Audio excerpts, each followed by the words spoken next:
قیمتی خیمے میں بیٹھی خاتون کو باندیوں نے گھیرا ہوا تھا۔ کوئی اس کے پاؤں دبا رہی تھی تو کوئی ٹانگیں اور بازو۔ خیمے کے دروازے پر تالی بجنے کی آواز گونجی۔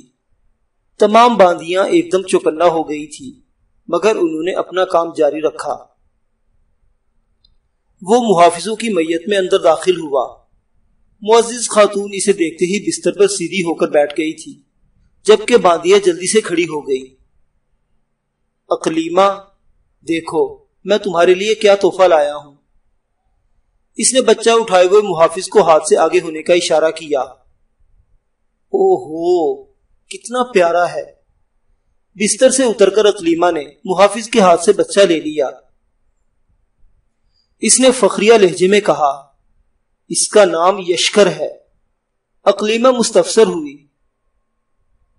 اس کی ماں اب تمہاری ہی گود میں پلے گا، اور میرا خیال ہے بچے کی ایک ہی ماں ہوتی ہے۔ میرا خیال ہے چند ماہ تک ماں کا دودھ اس کے لیے زیادہ بہتر رہتا۔ ٹھیک ہے، صبح وہ بھی آ جائے گی، بلکہ ابھی 2 آدمی بھیج دیتا ہوں، وہ بدوؤں سے بچے کی ماں کو خرید لائیں گے۔ اس نے بچے کو اٹھا لانے والے محافظ کی طرف سونے کے 3 سکے بڑھائے۔ اشقند، ان بدوؤں سے وہ عورت بھی خرید لاؤ۔ جی آقا، کہہ کر کشکند الٹے قدموں خیمے سے باہر نکل گیا۔ اقلیمہ نے ہلکی سی تالی بجا کر خلوت کا اشارہ کیا اور باندیا خیمے سے باہر نکل گئی۔ وہ اپنے خاوند کے قریب بیٹھتے ہوئے پوچھنے لگی، نور چشم، کیا آپ کی تلاش کو قرار نہیں آئے گا؟ جانتی ہو نا خداوند فارس کے نزدیک میری کیا اہمیت ہے، اور مجھے نہیں لگتا کہ میں چند سالوں سے زیادہ اپنے فرائض سر انجام دے سکوں گا۔ اسفند کے 3 اور فرتوس کے 4 بیٹے ہیں، دونوں کو یقین ہے کہ کوئی نہ کوئی بچہ ان کی جگہ سنبھال لے گا، جبکہ میں۔ وہ دکھی انداز میں کھڑا ہو گیا۔ اقلیمہ گلوگیر لہجے میں بولی، اس کی ذمہ دار میں ہوں کہ آپ کو ولی عہد نہیں دے پائی۔ کتنی بار کہا ہے کہ خود کو الزام نہ دیا کرو۔ وہ بیوی کے شانوں پر ہاتھ رکھتے ہوئے بولا، خداوند یزدان کی مرضی کو تبدیل کرنا ہمارے اختیار میں تو نہیں ہے نا۔ کیا یہ بچہ تمہارے معیار پر پورا اترے گا؟ اقلیمہ نے انگوٹھا چوستے یشکر کی طرف دیکھا۔ ہاں، مجھے شروع ہی سے شیرخوار بچہ ڈھونڈنا چاہیے تھا۔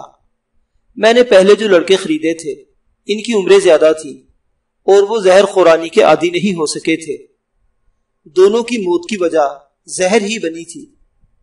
یہ شیرخوار ہے اور مجھے قوی امید ہے کہ جب تک یہ چلنے پھرنے کے قابل ہوگا اس کا بدن زہر کے خلاف قوت مدافعت حاصل کر چکا ہوگا۔ اگر یہ بھی آپ کے معیار پر پورا نہ اترا تو۔ اقلیمہ کی آواز میں اندیشے لرزاں تھے۔ اپنے نام کو دربار میں زندہ رکھنے کی یہ آخری سعی ہے۔ اگر ناکامی کا سامنا کرنا پڑا تب بھی میں مطمئن رہوں گا کہ کوشش کا دامن میں نے آخر تک تھامے رہا۔ خداوند یزدان آپ کو مایوس نہیں کرے گا۔ اقلیمہ نے اس کی امید کو سہارا دیا۔ ہاں، بس یہی آس میری زندگی کی دوڑ کو تھامے ہوئے ہے۔ اس نے آگے بڑھ کر یشکر کے دونوں بازو کو پکڑ کر اوپر اٹھا لیا۔ وہ مصروف گفتگو تھے کہ اس کا محافظ تاشقند اجازت مانگ کر اندر داخل ہوا۔ آقا، بدو غائب ہیں، پتہ چلا ہے کہ غروب آفتاب کے ساتھ ہی وہ کوچ کر گئے ہیں۔ تاشقند نے سونے کے سکے اس کی جانب بڑھاتے ہوئے ناکامی کا اعلان کیا۔ رکھ لو۔ اس نے ہاتھ اٹھا کر تاشقند کو جانے کا اشارہ کیا اور اپنی شریک حیات کی جانب متوجہ ہو گیا۔ سن لیا؟ وہ مسکرائی۔ کوئی بات نہیں، دودھ پلانے والی کئی مل جائیں گی، اور وہ اسبات میں سر ہلانے لگا۔ بنو نصر میں جشن کا سما تھا۔ سالم اونٹ آگ کے الاؤ پر بھونے جا رہے تھے۔ چند نیمریاں عورتیں شراب کے مشکیزے تھامے حاضرین کے ہاتھوں میں موجود پیالوں کو خالی نہیں ہونے دے رہی تھی۔ وہ مردوں کی طرف سے کی جانے والی نازیبا حرکتوں کو بالکل نظر انداز کر رہی تھی۔ اکثریت شراب کے نشے میں مدہوش ہو کر بربت کی لے پر بے ہنگم انداز میں اچھل کود رہے تھے۔ اسی اسنا میں اونٹ بھن کر تیار ہو گئے تھے۔ تمام اپنے ہاتھوں میں تیزدار چھریاں اور خنجر تھامے بھنے ہوئے اونٹوں پر ٹوٹ پڑے۔ البتہ ایک اونٹ ایسا بھی تھا جس کے قریب کوئی نہیں پھٹکا تھا، اور وہ فقط ان کے سردار کے لیے تھا۔ وحشت کی انتہا کو چھونے کے باوجود وہ سردار کی حیثیت سے غافل نہیں تھے۔ سردار ایک نیم اوریا لڑکی کو بغل میں دبائے جھومتا ہوا اپنے لیے مختص اونٹ کی جانب بڑھا۔ اس کے ہاتھ میں تیزدار چھرا تھا۔ اونٹ کی ران کا گوشت کا ٹکڑا کاٹ کر وہ واپس آن بیٹھا۔ اس سے ایک چھوٹا ٹکڑا علیحدہ کر کے اس نے ہمنشین لڑکی کے حوالے کیا اور خود بڑے ٹکڑے پر جڑ گیا۔ گوشت چباتے ہوئے وہ شراب خوری سے غافل نہیں ہوا تھا۔ پتھر کا پیالہ جو ہی خالی ہوتا، پاس بیٹھی لڑکی پیالے کو پھر بھر دیتی۔ رات گئے تک یہ ہنگامہ ہوتا رہا۔ آگ کے شعلے سر پڑتے ہی وہ وحشی اپنے خیموں کی جانب لوٹنے لگے۔ کچھ مدہوش ہو کر ادھر ہی لیٹ گئے تھے، کچھ ساقی لڑکیوں کو آغوش میں دبائے کونوں خدروں میں غائب ہو گئے۔ یہی ان کی زندگی تھی، یہی ان کی عیاشی تھی۔ بھیڑوں کی اون اور اونٹوں کی کھال سے بنے خیمے ان کے گھر تھے۔ بھیڑ بکریاں، اونٹ اور گھوڑے ان کی جائیداد تھے۔ ان کے لباس اور پہناووں میں بھی اون اور چمڑے کا بکثرت استعمال ہوتا تھا۔ پانی کا ذخیرہ کرنے کے لیے وہ مٹی کے مٹکوں اور بکریوں کی کھالوں کے مشکیزیں استعمال کرتے تھے۔ یہی برتن وہ شراب سنبھالنے کے لیے بھی استعمال کرتے تھے۔ کسی بھی مقام کو مستقل رہائش کے لیے استعمال نہیں کرتے تھے۔ جہاں پانی کا ذخیرہ مل جاتا وہیں ڈیرے ڈال لیتے تھے۔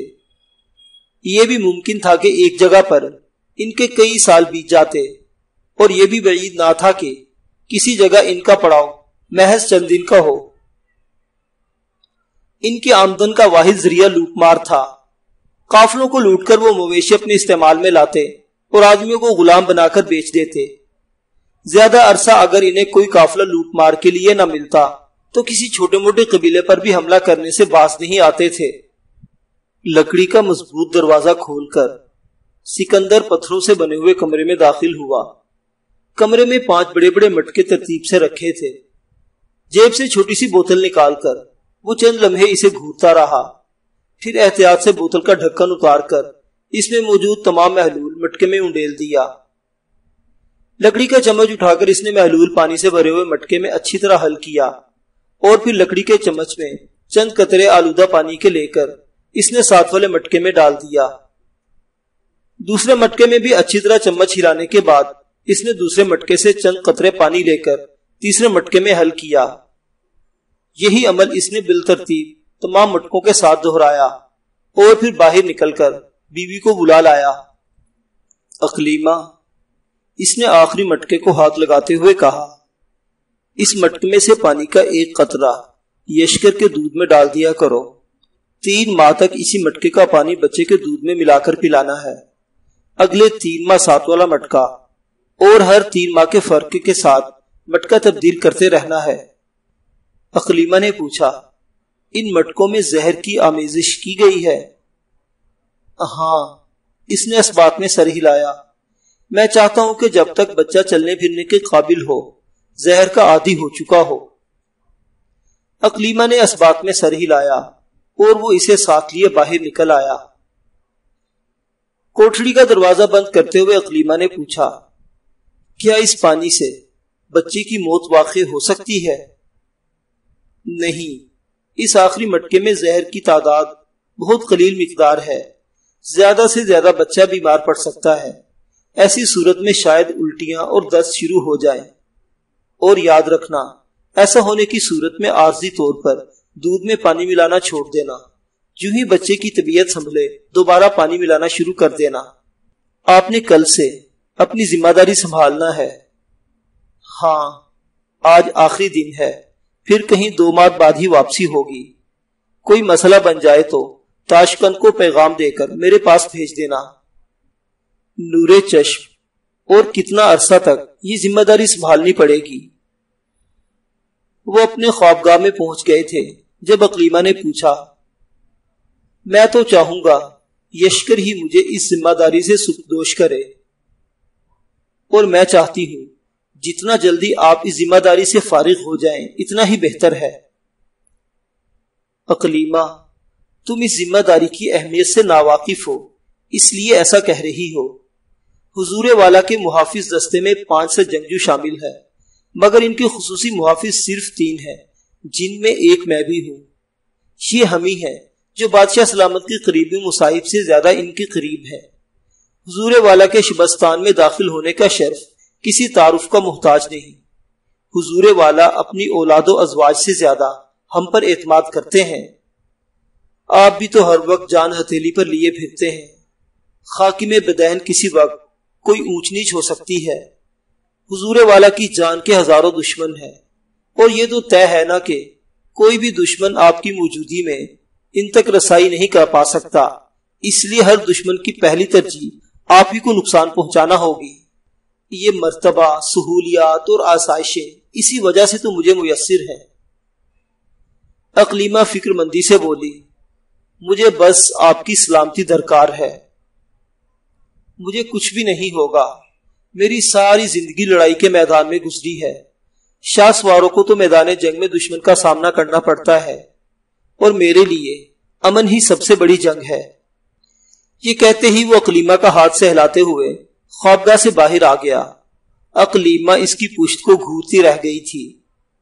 جبلہ خیمے میں بیٹھا نیزے کی انی تیز کرنے میں مصروف تھا۔ نیزے کی انی کو ہلکا سا پانی لگا کر وہ ایک مخصوص پتھر پر رگڑ رہا تھا۔ اسی وقت اس کی لونڈی اندر داخل ہوئی۔ مالک، جندلہ کی طبیعت خراب ہو گئی ہے۔ جندلہ اس کی چہیتی بیوی تھی اور ان دنوں امید سے تھی۔ دایا کو بلا لینا تھا۔ یہ کہتے ہوئے بھی اس کے ہاتھ نیزے کی انی کو مسلسل پتھر پر رگڑتے رہے۔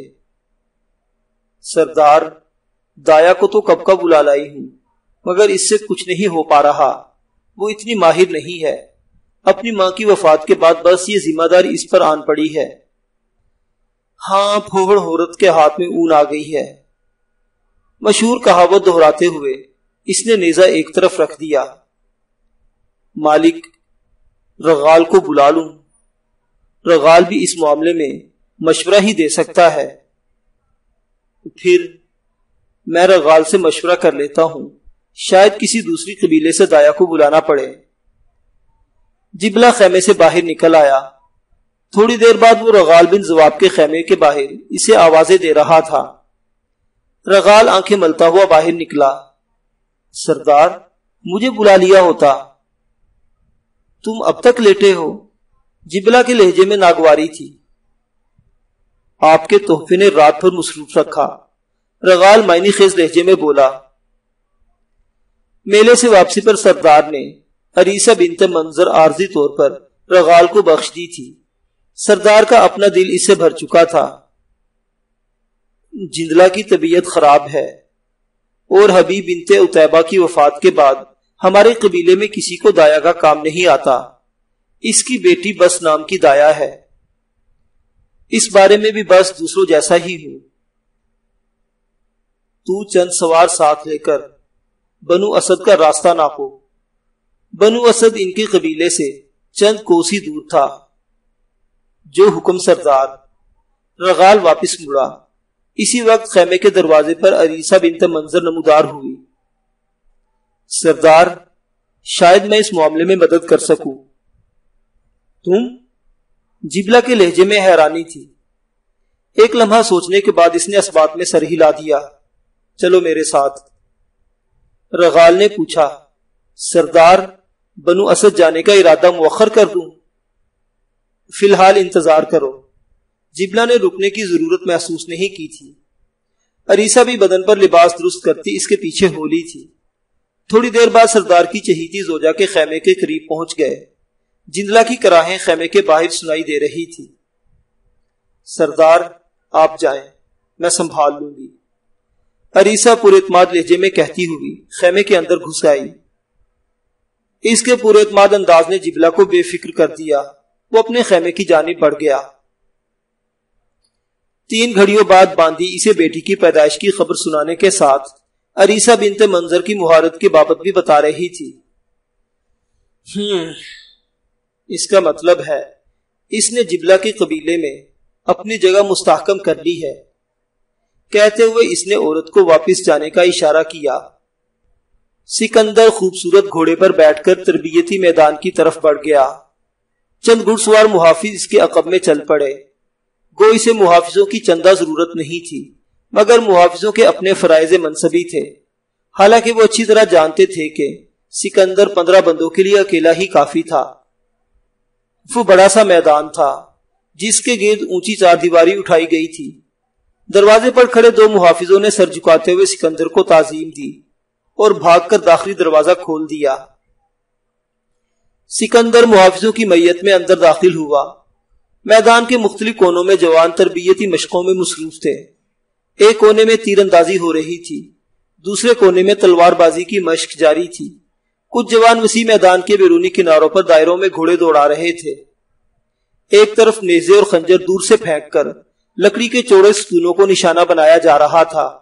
ایک جگہ زمین کھود کر نرم کیا گیا تھا، وہاں موٹے تازے پہلوان زور آزمائی میں مشغول تھے۔ سکندر جو ہی پہلوانوں کے قریب پہنچا، وہ داؤ پیچ چھوڑ کر مؤدبانہ انداز میں کھڑے ہو گئے۔ ان کے استاد نے آگے بڑھ کر سکندر کے گھوڑے کی لگام تھام لی۔ سکندر نیچے اترا، گھوڑے کی لگام ایک لڑکے کے حوالے کر کے پہلوانوں کا استاد سکندر کے سامنے جھک کر تعظیم دینے لگا۔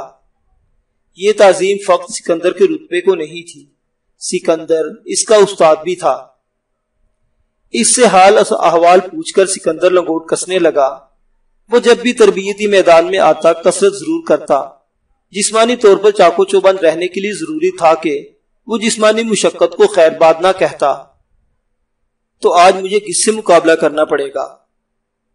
اپنا لباس ایک لڑکے کی طرح بڑھاتے ہوئے اس نے استاد شغرن سے پوچھا۔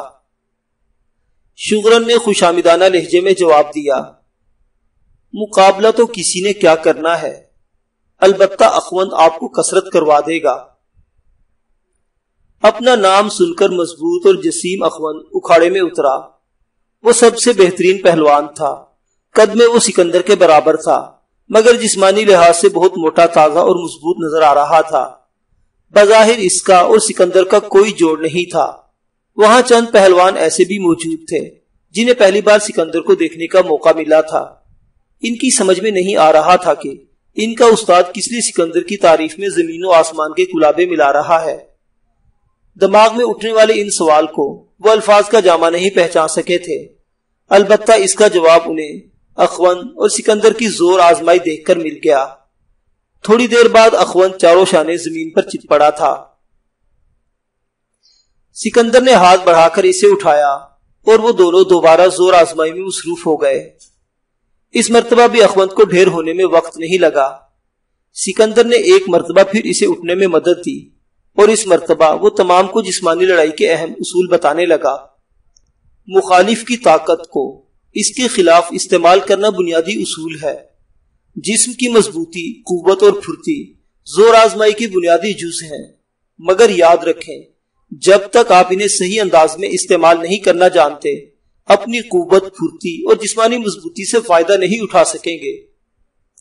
داؤ پیچ کا استعمال عقل کے مرہون منت ہوتا ہے۔ مخالف کی کمزوری ڈھونڈو اور اپنی کمزوری اس پر ظاہر نہ ہونے دو۔ وہ ضروری باتیں بتانے کے ساتھ عملی طور پر بھی انہیں مثالیں پیش کرتا رہا۔ گھڑی بھر کی تربیت کے بعد وہ اکھاڑے سے باہر نکل آیا۔ بدن سے نکلنے والے پسینے کی وجہ سے اکھاڑے کی مٹی کیچڑ کی طرح اس کے بدن سے چمٹ گئی تھی۔ شغرن کے اشارے پر 2-3 لڑکے پانی کے بڑے ڈول اٹھا لائے۔ سکندر ایک لکڑی کی چوکی پر بیٹھ گیا اور وہ اس پر پانی ڈالنے لگے۔ تھوڑی دیر بعد وہ کپڑے پہن کر تلوار بازی کرنے والوں کی طرف بڑھ گیا۔ اسی طرح فردن فردن اس نے تمام تربیتی جگہوں کا معائنہ کیا اور ہر جگہ بذات خود بھی مشق میں حصہ لیا تھا۔ جب اس نے واپسی کا قصد کیا تو سورج سفر ختم کرنے کو تھا۔ بہت دنوں بعد جسمانی تربیت میں حصہ لینے پر وہ اچھی خاصی تھکن محسوس کر رہا تھا۔